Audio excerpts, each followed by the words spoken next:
আজি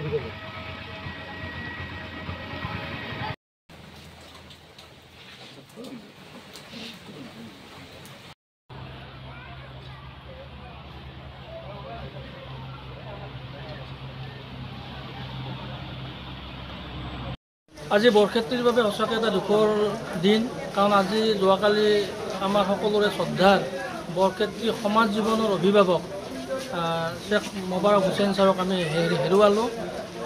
আৰু তেখেতে জীৱিত অৱস্থাত বৰক্ষেত্ৰীৰ প্ৰতিটো অনুষ্ঠানৰ লগত জড়িত আছিল, সমাজ ব্যৱস্থাৰ লগত জড়িত আছিল। আৰু আমি অসম জাতীয়তাবাদী যুৱ ছাত্ৰ পৰিষদৰো তেখেতে অভিভাৱক স্বৰূপ আছিল। আৰু তেনেকুৱা এগৰাকী ব্যক্তিক হেৰুৱাই সঁচাকৈ আমি জাতীয়তাবাদী যুৱ ছাত্ৰ পৰিষদ তথা গোটেই বৰক্ষেত্ৰীবাসী ৰাইজ আজি শোকস্তব্ধ হৈছে। আমি এই চেগতে তেখেতৰ মই শেষ শ্ৰদ্ধাঞ্জলি নিবেদন কৰিছোঁ ৰাতিপুৱা আহি তেখেতৰ বাসগৃহত। আৰু আমি ভগৱানৰ ওচৰত প্ৰাৰ্থনা জনাইছোঁ যে ছাৰৰ আত্মা সদ্গতি লাভ কৰক আৰু তেখেত সদায় আমাৰ মাজত জীয়াই থাকিব। তেখেতৰ যি কৰ্মৰাজি এই কৰ্মৰাজিৰে তেখেত আমাৰ মাজত সদায় জীয়াই থাকিব।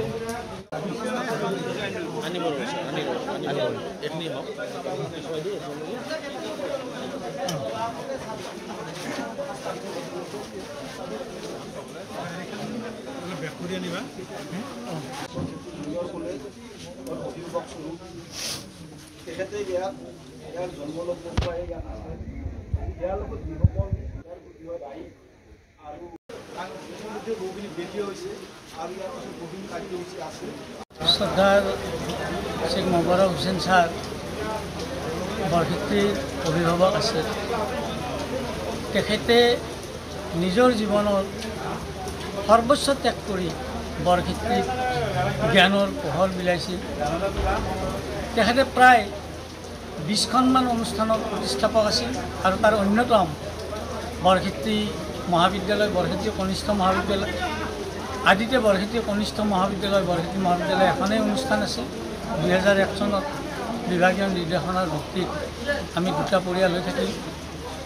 আৰু আটাইতকৈ দুখৰ কথা এইটো যে যেতিয়া বৰক্ষেত্ৰী কনিষ্ঠ মহাবিদ্যালয়ৰ তেখেত অধ্যক্ষ আছিল, যিদিনাই কলেজখনৰ চৰকাৰীকৰণ হৈছিল ঠিক তাৰ আগৰ দিনটোত তেখেত অৱসৰ গ্ৰহণ কৰিছিল। অৰ্থাৎ 31 জানুৱাৰী তাৰিখে 2001 চনত তেখেতে অৱসৰ গ্ৰহণ কৰিছিল আৰু 1 ফেব্ৰুৱাৰী তাৰিখে এই অনুষ্ঠানখন চৰকাৰীকৰণ হৈছিল।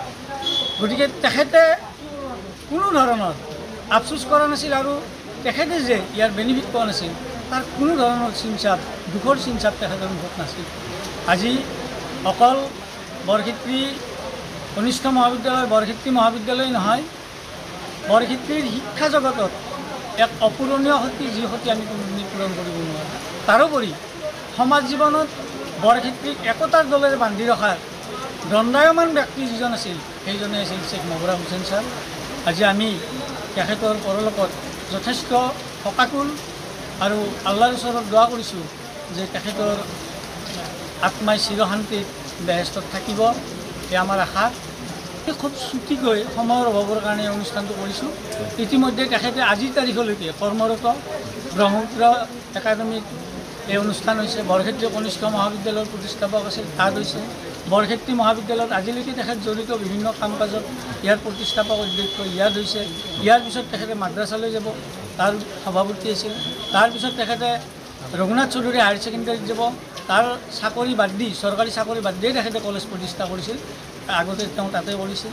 গতিকে এনেকুৱা বিভিন্ন ধৰণৰ অনুষ্ঠানে আজি শ্ৰদ্ধাঞ্জলিৰ দাবী দিছে যদিও সময়ৰ অভাৱত মাত্ৰ কেইখনমান অনুষ্ঠানে অনুষ্টুপীয়াকৈ অনুষ্ঠানটো আমি কৰিছোঁ আৰু তেখেতৰ প্ৰতি শেষ শ্ৰদ্ধা নিবেদন কৰিছোঁ।